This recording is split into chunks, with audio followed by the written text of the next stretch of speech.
I'm Carol Mattocks, and I live here in New Bern, but I'm a native of Jones County and have lived in Jones County as long as I've lived in New Bern. I'm very familiar with the community college. I've been a trustee here for 10 years.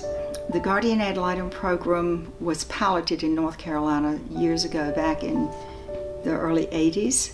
I was the first hire in the East, not the first hire in North Carolina, but the first hire in the East. And I was the district administrator for the Guardian Ad Litem program for about 12 years. Very, very good program, gave children a voice in the court. We wanted to reconcile families where possible, but it just wasn't always in the best interest of the child to go back to the family where egregious abuse had taken place or even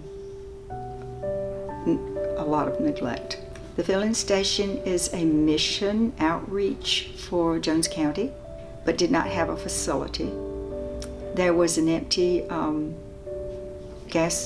gas association building very close to the church, and the church was able to get that for a little bit of money.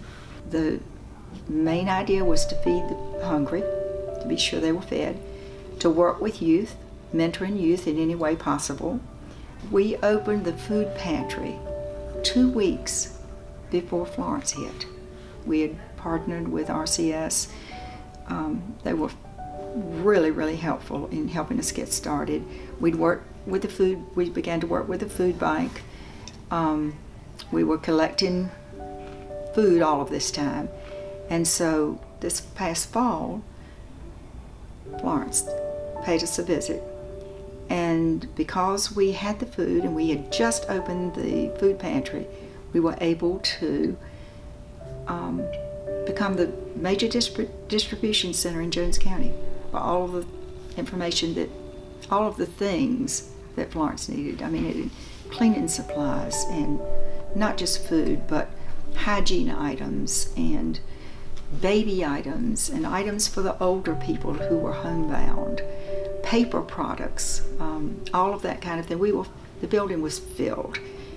It was the work of many, many, many people. Within the first 2 to 3 to 4 weeks, we'd served 10,000 people. There's no doubt about it.